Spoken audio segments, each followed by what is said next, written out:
this uniform makes you right. It just shows how wrong you are. The cabin froze. Porcelain cups rattled against saucers as the flight attendant lunged forward, palm slicing through the air. Her hand met Maya's cheek, not hard enough to bruise, but hard enough to brand humiliation into silence. "Get out of here." Every voice vanished. The hum of the jet softened into nothing. Even the air conditioning seemed to hesitate.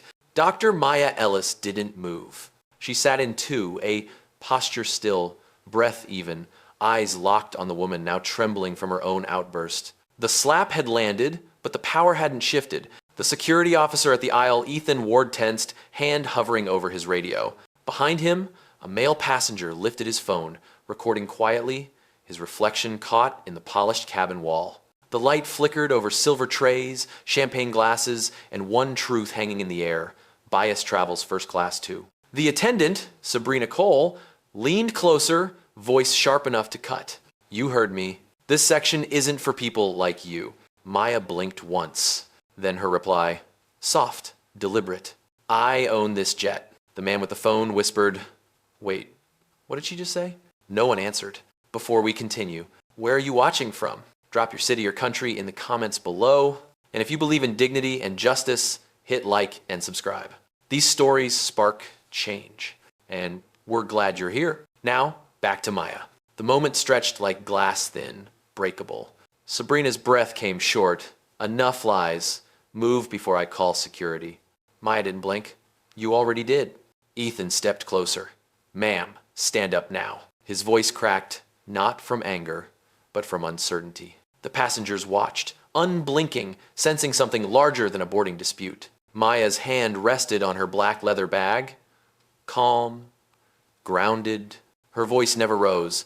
"Touch me again, and you'll regret it professionally." Sabrina scoffed, masking fear with authority. "You're not supposed to be here." Maya's reply was ice over flame. "I built here." The cameras caught every second. The slap, the silence, the shift. Power doesn't always shout. Sometimes it simply refuses to stand. Ethan's radio crackled. A voice from the cockpit. "Captain to first. Cabin now." The passengers murmured, some in disbelief, others in quiet awe. Sabrina straightened her uniform, trying to regain control. "You'll regret this," she hissed. Maya's eyes rose to meet hers, steady as the hum of the engines. "No," she said. "You will." The jet felt smaller now, not because of its size, but because every inch of it now belonged to her truth. Fade to black. The real story begins. The engines murmured low, a steady heartbeat under the silence that followed. Sabrina stood frozen near the aisle, the sting of what she'd done flashing in her eyes. Passengers whispered, heads turning between the two women as if watching a verdict unfold. Dr. Maya Ellis didn't speak. She didn't need to. The slap had already spoken louder than any word could. She adjusted her sleeve with a calm so measured it unsettled everyone watching. Her composure felt heavier than anger. It was control sharpened to a blade. Across the cabin, Ethan Ward, the security officer, shifted his stance. "Ma'am, we can do this easy or hard," he said, his voice lower now, unsure which side of history he stood on. Maya looked up at him. "Is that what you tell everyone who looks inconvenient?" The question didn't shout, it landed. The passengers heard it, and something in their silence cracked. Seat 2B, a middle-aged woman named Emma Lee, turned slightly. She showed her ticket. She said under her breath, as if confessing to the truth. The man behind her nodded, his phone camera still glowing red. Sabrina straightened her jacket, clinging to protocol like armor. "This section is reserved for verified clients only," she announced, louder now, trying to reassert power. But her voice wavered. Maya reached into her bag, slow, deliberate, and pulled out a slim leather folio. She didn't open it yet. She simply set it on the tray table, right between them. "Verification," she said quietly. Sabrina hesitated, scanning the other passengers, searching for backup. None came. Even Ethan looked away. The captain's voice broke through the intercom. "Flight crew, report to the cockpit immediately." The order sliced through the tension like static. Sabrina exhaled, frustrated, then whispered toward Ethan, "She's faking it. People like her."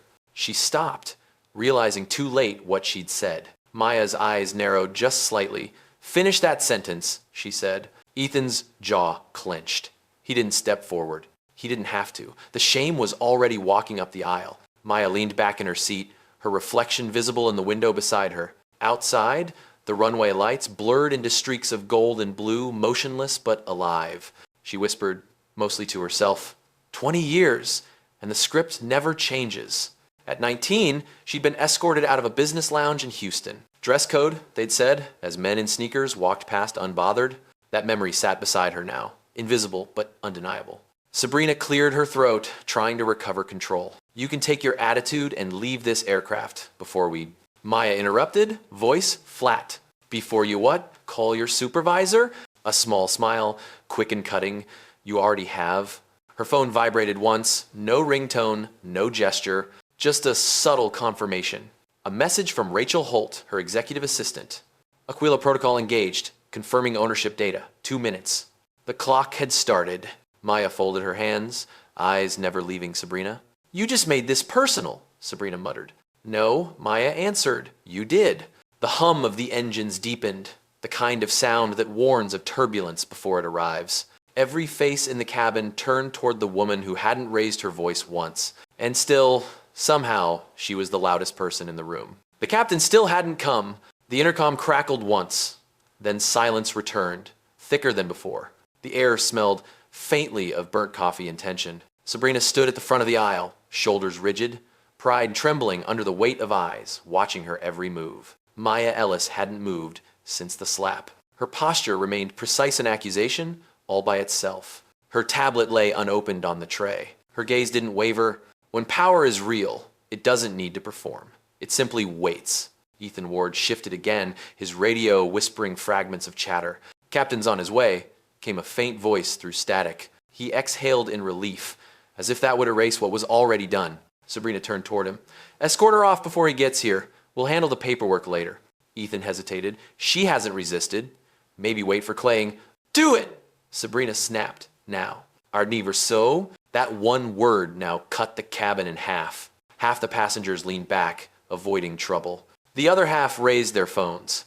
Every red light on those screens became its own silent protest. Ethan stepped forward, slow but deliberate.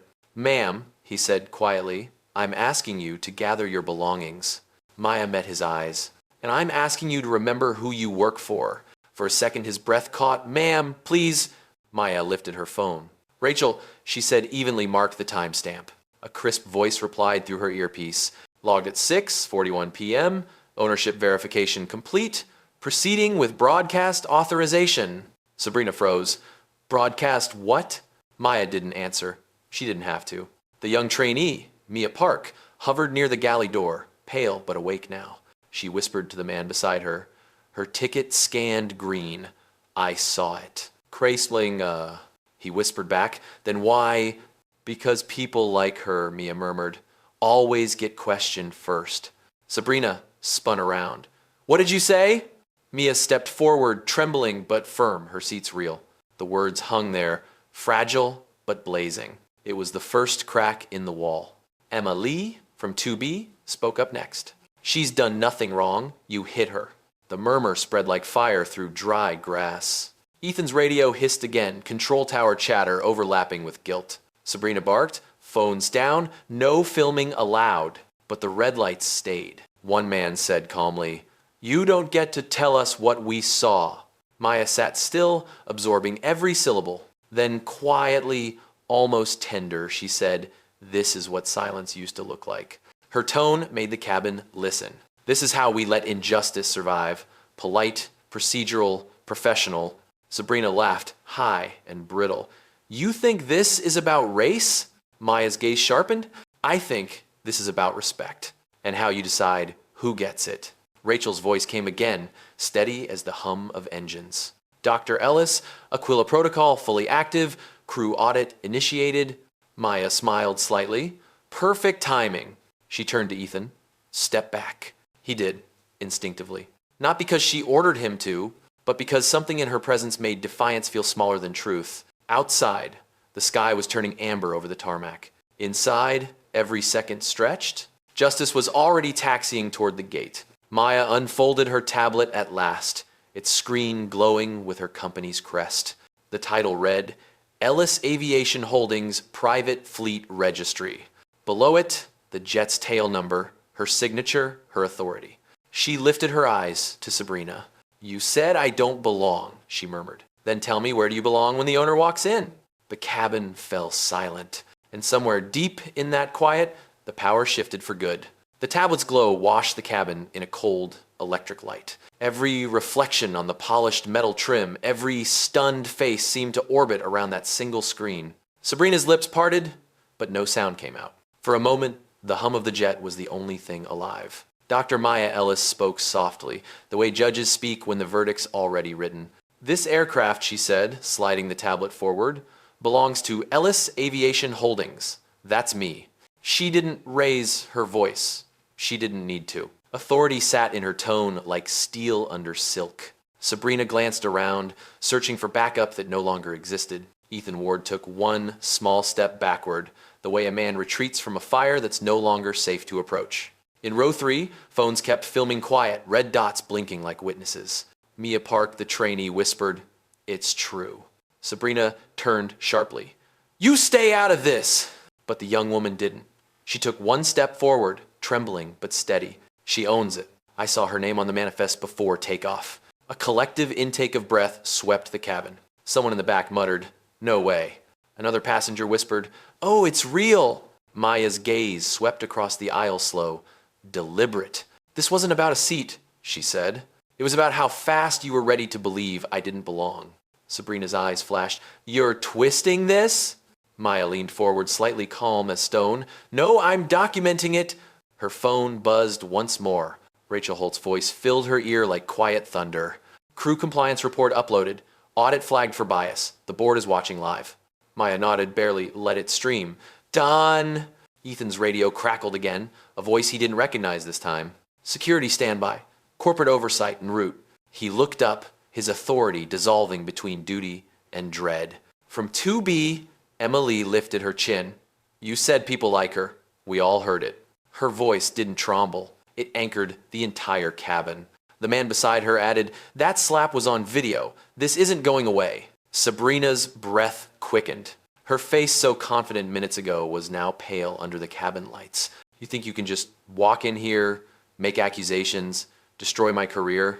Maya's reply was sharp but quiet. "I didn't destroy it. You did. I'm just turning the lights on." The engines shifted pitch, a low mechanical sigh as the aircraft taxied back toward the gate. The captain's voice returned over the speaker, clipped and confused. Miss Cole, report to the cockpit immediately." She didn't move. Rachel's voice came again, authorization confirmed. "You may initiate termination protocol." Maya stood. Every phone tilted upward to follow. Her blazer fell neatly against her shoulders as she said the words that would end it. "Effective immediately, Sabrina Cole and Brian Shaw are relieved of duty pending investigation. Remove their access to Ellis systems." Sabrina blinked, stunned. "You can't do that." Maya's gaze didn't waver. "I just did." Ethan lowered his radio slowly. "I'm sorry, ma'am," he murmured. Maya looked at him, not unkindly.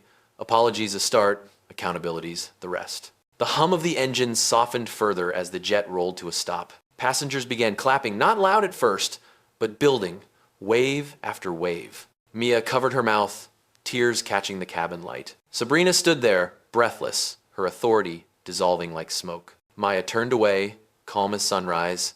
Her final words floated over her shoulder. "Next time you look at someone like me, remember, power doesn't always wear a suit. Sometimes it just boards quietly." The jet door hissed open. Cold night air slipped through the cabin like truth entering a lie. Lights from the tarmac spilled inside, catching the silver edges of the seats, the pale reflection of faces that still hadn't processed what they'd witnessed. Maya Ellis stood motionless at the center aisle. Her phone is still in hand. Her voice is calm enough to frighten. "Captain," she said, not turning her head, "please open a line to ground control. We're not taking off again until this aircraft is crewed properly." "Yes, we're still those. The reader?" The captain's reply cracked through the intercom, tentative, uncertain. "Understood? Dr. Ellis."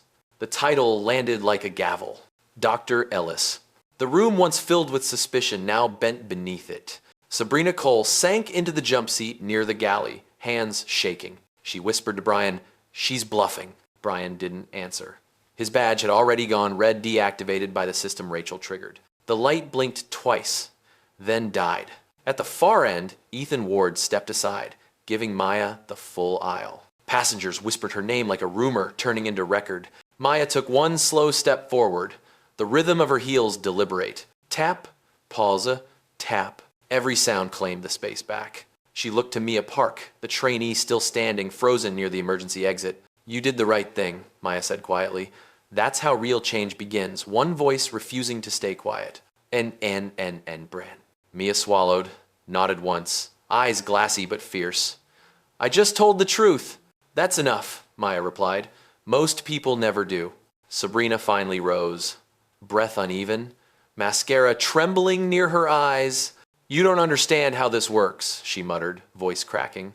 We were following procedure. Maya turned. No, she said, measured and lethal. You were following prejudice and calling it procedure. A low murmur of agreement rippled through the cabin. The passengers, once silent, complicit, were now witnesses. Phones tilted higher, but not for spectacle. For record, Rachel's voice came again, calm in Maya's ear. Corporate oversight just confirmed. Live connection established. You're clear to proceed. Patch it, Maya said. Within seconds, the overhead speaker shifted tone. A woman's voice, clear, firm, professional, filled the cabin. This is Carla Bennett, Chief Operations Officer, Ellis Aviation. Effective immediately, the following employees are relieved of duty. Their access has been revoked, and incident review will begin upon landing. Sabrina's breath hitched. Brian's head fell forward. Ethan stood perfectly still, waiting for permission to breathe. Carla continued, her tone steady. This event is being documented under Code 47, Discrimination in Service. Dr. Ellis, please confirm receipt. Maya looked straight at Sabrina as she spoke. Confirmed. Proceed with personnel offload.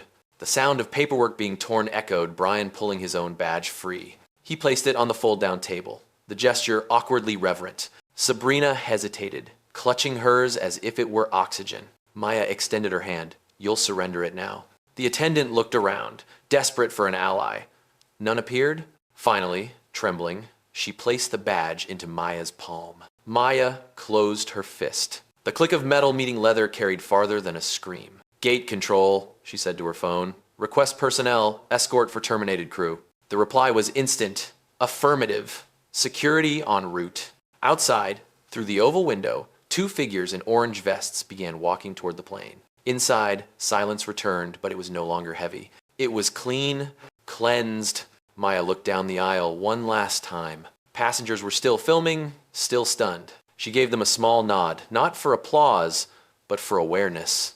Justice, she said quietly, doesn't need to shout. It just needs to show up.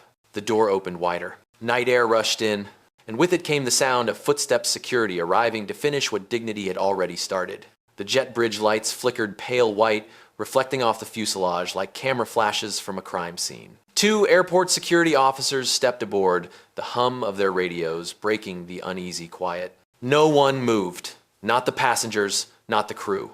Only the engines kept whispering, low and rhythmic, like the heartbeat of a truth that refused to die. Maya Ellis stood by the cabin door, posture straight, expression unreadable. In her right hand, she still held the crew badges, two small rectangles of plastic that suddenly seemed heavier than gold. Sabrina Cole avoided her gaze. Brian Shaw kept his eyes down, muttering something that sounded like a prayer or an excuse. Miss Cole, said the first security officer, tone neutral. You'll need to step off the aircraft. Sabrina didn't respond. Her mouth opened, closed again. I didn't mean one. Maya cut in quietly. You meant every word. That's why it matters. The officer gestured toward the exit. Sabrina stood, her movements stiff, her authority unraveling stitch by stitch. As she walked past Maya, she whispered, You'll ruin my life. Maya's eyes didn't follow her. No. You did that when you confused power for permission. Brian followed next, slower, head bowed. He stopped just long enough to say, I was just doing my job. Maya replied, That's what everyone says until the job ends. They stepped onto the jet bridge. The cabin stayed still, breathing in what had just left. For the first time since the slap, peace didn't feel fragile, it felt earned. Ethan Ward lingered near the aisle, hands clasped in front of him. Dr. Ellis, he said, voice low, I'm sorry. I should have stopped it sooner. Maya nodded. You will, next time. He nodded back, eyes sharp now, not with guilt but understanding. The captain appeared from the cockpit, a tall man with weary eyes. "Dr. Ellis," he began carefully, "the airline has authorized a replacement crew. We're cleared to continue if you still wish to travel tonight." "Why?" Maya glanced around the cabin passengers, still filming, still whispering. "No," she said softly, "not yet." She walked back down the aisle, every heel click deliberate, each step reclaiming a space once stolen from her. She stopped beside Mia Park, the trainee, who hadn't sat since it all began. "You held your ground," Maya said. "That's rare." Mia swallowed hard. It felt wrong to stay quiet. "That's how it starts," Maya said. "Not with shouting, with someone refusing to look away." Side note, Rachel Holt's voice crackled through the phone again. "Incident report complete. Corporate communications request a statement. Do you want to address the passengers?" Maya looked toward the rows of faces, some in awe, some ashamed, all waiting. "Yes," she said. "Put me on cabin audio." A soft chime rang overhead. "Ladies and gentlemen," her voice echoed through the cabin, calm and resonant. "Tonight you saw something that happens more often than it should. A judgment made before a word was spoken. I don't need your sympathy. I just need you to remember what silence allows." The cabin held its breath. "I built this company," she continued, "to prove that excellence has no color, that dignity doesn't wear a uniform. But tonight, even I was reminded power must still defend itself. Every day. When she finished, no one clapped. Not because it wasn't powerful, because it was sacred. Emma Lee finally whispered, "Thank you."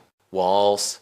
Her voice cracked, and the spell broke. Maya turned toward the door, watching the night beyond the tarmac. Security was gone now, the jet quiet again. She closed her eyes, exhaled. 10 minutes, she murmured to herself. That's all it took. Outside, the runway lights shimmered like a promise. Inside, justice had already boarded. The night pressed against the oval windows, a sheet of black glass speckled with runway lights. The rain had started, thin lines streaking down the glass like the world was quietly washing itself clean. Inside the cabin, the air had changed. No longer tense, but aware. Like everyone was sitting inside the echo of what just happened. Maya Ellis stood near seat 2A again, the same spot where it began. Her cheek was still faintly red from the slap, yet her composure made it invisible. The bruise didn't matter, the lesson did. The intercom pinged softly. "Doctor?" "Ellis?" came the captain's voice. "Ground control has cleared us to taxi when ready. Replacement crew arriving in 3 minutes." "Thank you, Captain," Maya replied, her tone smooth as glass. "Let's give them a jet worth flying." She turned to the passengers. Some still had phones in their hands, though none were recording anymore. Now, they simply held them like mirrors seeing themselves differently. A man near the back spoke first. "Ma'am, I've flown for 30 years. Never seen anything handled like that." Maya's eyes softened. Then maybe it's time we all start seeing it. From the galley, Mia Park stepped forward, holding a towel and a cup of water. "Here," she said timidly. "I thought you might need this." Maya accepted it with a small nod. "Thank you, Mia." "And keep that voice. The world needs it." Mia smiled. Just barely, but it was enough to break the cabin's stillness. Ethan Ward, now off duty, but still standing by, cleared his throat. "Dr. Ellis, if it's okay to ask, why didn't you just leave? When did it started?" Maya studied him, her expression neither cold nor kind, just truthful. "Because every time we leave, the lie stays," she said. "And tonight, I wanted the lie to leave instead." Her words hit harder than the slap ever could. Even the engines seemed to hum in agreement. Rachel Holt's voice came through Maya's earpiece again. The media already picked up the footage. Multiple passengers uploaded partial clips. "Do you want us to issue a statement or hold?" Maya glanced toward the passengers, toward Emma, Mia, Ethan, and the quiet faces that had watched history happen in a pressurized tube above the ground. "Hold," she said. "Let the truth speak for itself. It doesn't need editing." Outside, a maintenance cart rolled by, headlights flashing briefly through the cabin. Maya's reflection appeared and disappeared. In the window, a woman, calm but unbreakable, framed by her own creation. Emma Lee stood and approached her. "I hope you don't mind," she said gently, "but can I shake your hand?" Maya smiled faintly. "You already did when you spoke up." Emma's eyes glistened. "Still, thank you." The hum of the auxiliary engines filled the silence. In the cockpit, a light blinked green. "Taxi clearance." The captain's voice returned. "Dr. Ellis, are we ready?" Maya took a long breath, her gaze sweeping the cabin one last time. The space no longer felt small, it felt sacred. Yes, she said, let's bring this jet home. She sat back in her seat, buckled the belt herself, and let the engines rise to a deep, confident roar. Not the sound of departure, the sound of reclamation. As the jet rolled down the taxiway, the passengers stayed silent, watching the woman who had just redefined what quiet power looked like. Outside, the rain kept falling. Inside, Maya closed her eyes, not to rest, but to remember. When she opened them again, the storm had passed, and her world finally felt level. The jet reached the terminal gate and paused, engines sighing into silence. Outside, raindrops dotted the window like Morse code against glass. Inside, Dr. Maya Ellis unbuckled her seatbelt with a calm finality, the kind that comes after justice lands. Rachel Holt's voice came through her earpiece, crisp as always. Dr. Ellis, internal PR, has drafted a statement for media release. It's concise, factual. Maya interrupted softly. Delete it. A pause, ma'am. I speak for myself. She rose from her seat, adjusted her blazer, and walked toward the galley phone mounted on the cabin wall. The passengers followed her with their eyes, silent as witnesses waiting for history to be written. Patch me through to the PA, Maya said. Rachel's voice connected. The chime sounded overhead. Ladies and gentlemen, Maya began. Her tone steady, deliberate. What happened tonight wasn't about a seat or a ticket. It was about what happens when judgment gets mistaken for protocol. No one moved. Even the captain listened from the cockpit doorway. People often ask why moments like this matter, she continued. Because when bias goes unchallenged, it becomes policy. And when policy hides behind uniforms, it starts to look like the truth. Her words weren't loud, but they carried. Through the cabin, through the phone still recording, through the hearts of everyone who'd looked away too many times before, she took a slow breath, voice lowering. 20 years ago, I was told to leave a lounge because I didn't look like I belonged. I left that night. I didn't argue. But I promised myself I'd build something no one could push me out of again. Her eyes scanned the cabin. You're sitting in it. A few passengers blinked back tears. Mia Park covered her mouth. Ethan bowed his head slightly. I don't want revenge, Maya said. I want reflection. The kind that makes us better tomorrow than we were tonight. She paused. The rain outside grew louder, like applause from the sky itself. Then she ended the broadcast the way she always did her company meetings. Excellence has no color. Dignity has no dress code. And power, real power, doesn't shout. It simply stands. The PA clicked off. Silence fell again, but it was different now. Not heavy, not fearful. Full. Rachel came back into her ear, voice quiet, emotional. They're already quoting you online. The clip's spreading fast. Maya exhaled slowly. Good. Let them see what restraint looks like. The door opened. A soft rush of air swept through the cabin.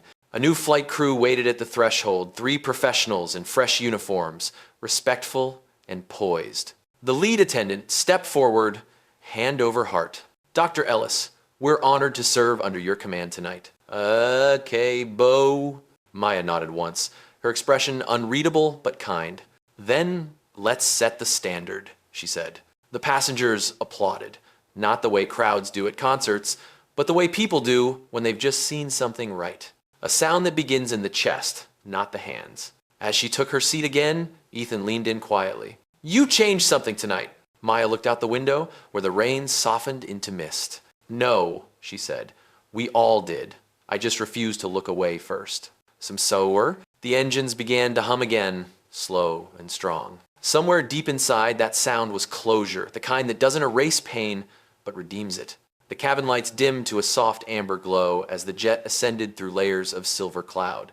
Outside, the rain had thinned into mist, scattering the city's glow into faint constellations below. Inside, it was calm, the kind of calm that comes only after a storm that mattered. Doctor. Maya Ellis sat by the window, her reflection floating between sky and shadow. For the first time that night, she allowed herself a breath that didn't carry weight. Justice, she thought, was heavier than revenge, but it flew farther. The captain's voice came through the intercom. Ladies and gentlemen, we're now cruising at 38,000 feet. Flight time to Los Angeles, 2 hours and 10 minutes. On behalf of Ellis Aviation, welcome aboard. No waste. No waste. He hesitated, then added quietly, "And welcome home, Dr. Ellis." The passengers smiled.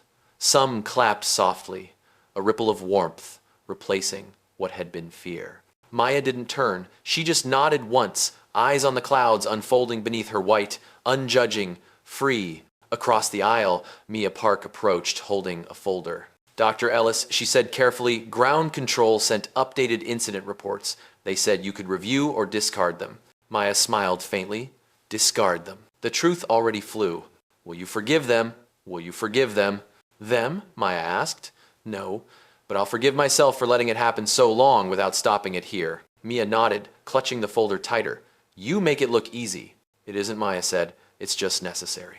In the back, passengers began whispering again, but not in fear. One said, "I showed my daughter that video already. She texted me crying." Another replied, "She'll remember the way the CEO stayed calm." That's power.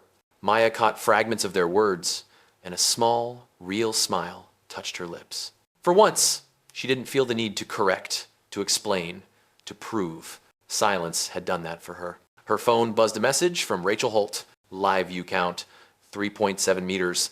Comments, she never raised her voice. Maya typed back, "Good. Let them learn quietly." Ethan Ward walked past slowly, now off duty but still on board, checking each row out of habit. When he reached her seat, he stopped. "Ma'am," he said softly, "I know an apology doesn't change what happened, but it won't happen on my watch again." Maya looked up at him, her expression calm, steady.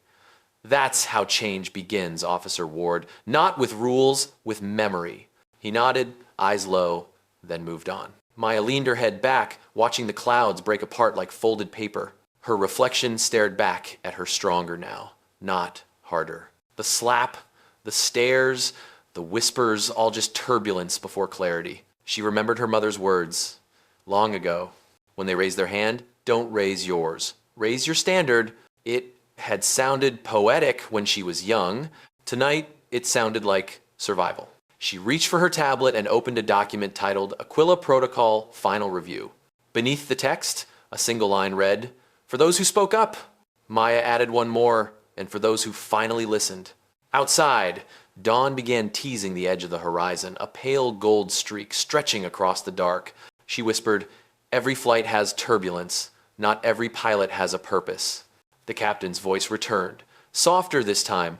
"Dr. Ellis, you've got control." Maya smiled, always did. The seatbelt light flickered off. Passengers exhaled. Above the clouds, the jet carried more than people it carried, proof that dignity, once claimed, doesn't fall back to earth. The horizon had begun to blush gold, leaking into gray, dawn threading itself through the clouds. The city below still slept, unaware that justice had already taken flight above it. Inside the cabin, the glow of sunrise painted every surface in quiet redemption. Dr. Maya Ellis hadn't closed her eyes once. She wasn't restless. She was remembering. In the hum of the engines, she heard echoes of her past. Hotel lobbies that doubted her, meetings where her voice was mistaken for the assistant's, boardrooms where silence meant survival. But tonight, no. This morning, silence had meant strength. Rachel Holt's voice came softly through her earpiece. "Dr. Ellis, ground teams are preparing a press statement. CNN and Reuters both requested interviews. Do you want to comment?" Maya watched the sun emerge from behind a sheet of white. "Not yet," she said. "The story isn't about me. It's about the pattern. Let them see that." A pause, then Rachel replied, "Understood." Across the aisle, Mia Park sat upright, still in uniform, though she'd been offered rest. Her eyes followed the light as it crept up the cabin wall. "Dr. Ellis?" she asked softly. "Do you think they'll actually change?" Maya turned, the sunrise reflecting in her eyes like molten steel. "Maybe not today," she said, "but they'll never forget today." "Orators, duenado de sol." The captain's voice broke in. "Ladies and gentlemen, we'll be descending shortly into Los Angeles. Please fasten your seatbelts." The words carried a sense of normalcy that felt almost foreign now. Normal. As if the last 2 hours hadn't redefined what that meant. Maya buckled her belt, eyes still on the horizon. Below, the city lights began to scatter like spilled gold coins. Ethan Ward walked past once more, offering a respectful nod. "Dr. Ellis," he said, "thank you for letting me witness what right looks like." She smiled faintly. You didn't just witness it, Officer Ward. You chose it. That's rarer. He gave a small, solemn nod, then returned to his post. A soft chime signaled dissent. Maya's phone buzzed again, Rachel sending one more message. Audit complete. Crew termination processed. Employee training updated with bias code, effective immediately. Maya read it once, then closed the screen. Change had already begun, quietly, systemically. Outside, the clouds broke open. The world below came into focus. Runways, roads, morning commuters moving like clockwork. A voice from 2B whispered, "We're almost home." Maya smiled gently. Home isn't a place. It's a point you fight to reach. The landing gear unfolded beneath them with a muffled thud. The plane began its slow descent, dipping through layers of light.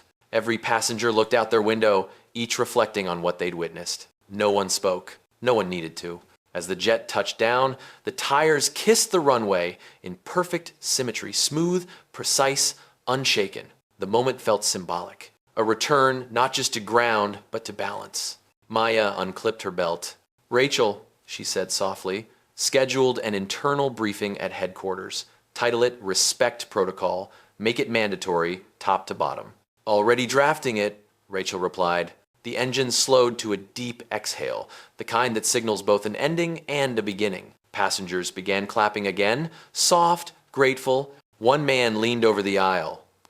"Dr. Ellis, thank you for showing us what calm looks like when it refuses to bow." Maya smiled, but her reply was simple. "I didn't stay calm," she said. "I stayed true." The plane rolled to a stop. Dawn spilled fully into the cabin, bathing everything in gold. And for the first time that long night, the world looked exactly how it should. Awake? The cabin door opened with a hiss. Cool, morning air flooded in, fresh, unapologetic, the kind that wakes even the quietest guilt. Passengers rose slowly, unsure whether to applaud or stand in silence. They had landed, but none of them felt like it was just another arrival. Dr. Maya Ellis stood near the exit, blazer still neat, eyes calm. The light outside washed over her face, gold on brown, power without performance. Every camera phone turned toward her again, but not for spectacle this time. For respect, Mia Park approached with a clipboard trembling in her hands. "Dr. Ellis, the replacement crew's ready for boarding on the return flight. They nervous." Maya smiled faintly. "Good. Respect always starts with nerves. Tell them to breathe, not bow." Rachel Holt's voice came through the earpiece. "Dr. Ellis, you've got 3 press requests waiting on the tarmac, CNN, Reuters, and Jet World." Maya exhaled. Half a sigh, half a smile. "They can wait. Let the story travel without my voice first." She turned back to the passengers, each still frozen in quiet awe. One woman, clutching her handbag, finally spoke. "I've flown your airline for years. I never knew who was behind it." Maya replied softly. "You weren't supposed to. You were just supposed to feel safe." Ethan Ward appeared by the door, hat in hand, posture almost reverent. "I am," he said. "I've been security for 15 years. I thought I'd seen everything. I was wrong." "Geissert and wine." Maya looked at him, voice low but sure. "You saw what happens when policy forgets people. Don't let it be forgotten again." He nodded. "Never." As the passengers began to file out, each offered a quiet word. "Thank you. We saw everything. You made us think." Maya didn't respond to them all. She simply listened because for once, listening felt like enough. Outside, dawn sprawled across the tarmac like a curtain lifting. The engines cooled, ticking softly, the sound of a giant exhaling. The security team that had escorted the former crew now stood at a distance, watching, heads bowed slightly. Rachel's voice returned. "Dr. Ellis, social metrics just broke a record 6 million views. Comments are flooding in." She never shouted. She just stood. Maya smiled. "Good.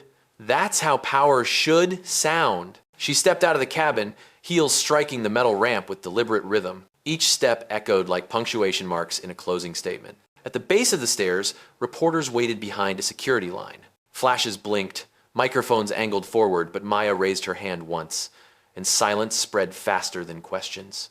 "Dr. Ellis, can you comment on the incident?" one voice called. She paused, then answered simply, "What happened wasn't an incident. It was a mirror." The reporters froze, she continued. And mirrors don't lie. They just wait for you to look long enough. She walked past them, no entourage, no umbrella, just composure cutting through the noise. Behind her, the jet gleamed in the sunlight, the logo of Ellis Aviation sharp against the sky, proof that dignity, once defended, becomes its own brand. Rachel's voice returned one last time. Dr. Ellis, the board is asking if you'd like to release an internal message to staff. Maya nodded. Yes. Title it Flight 207, The Lesson at 30,000 Feet. Send it to everyone. Message content? Rachel asked. Maya smiled, just 3 words. Justice doesn't wait. As she crossed the tarmac, a light wind caught her jacket. For a fleeting moment, it looked almost like wings.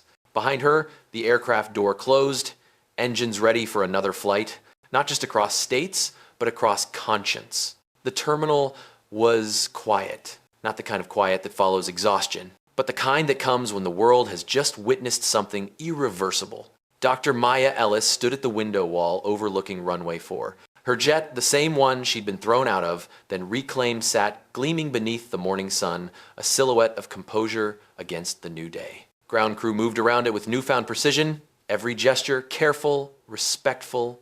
Change, she thought, often begins with posture. Rachel Holt's voice crackled softly through the line.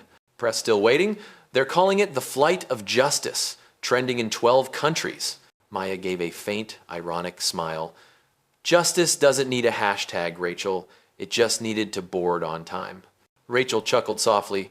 Copy that. She ended the call and placed the phone on the glass ledge.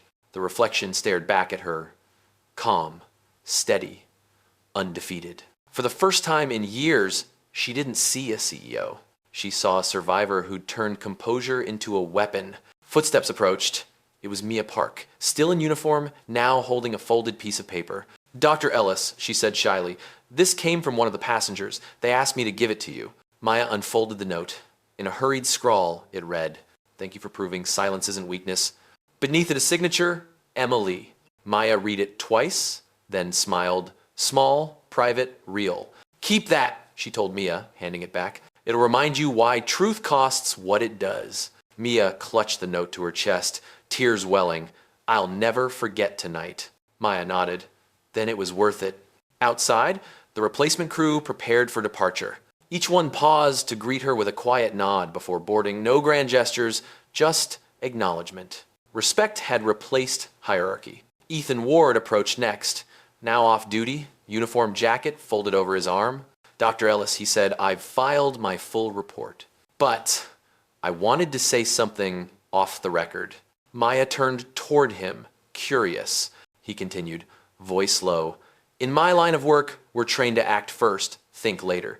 You made me rethink that. Next time I see bias, I'll step in before the order comes. Maya studied him for a moment. Then maybe this flight wasn't just for me. He nodded once, then walked away, leaving a sense of quiet resolve in his wake. The intercom overhead announced boarding for other flights. Families hurried past. Businessmen scrolled through emails. The world was already moving on.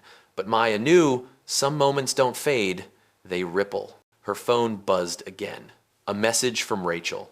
Employee portal, 10,000 signatures on equality in service pledge.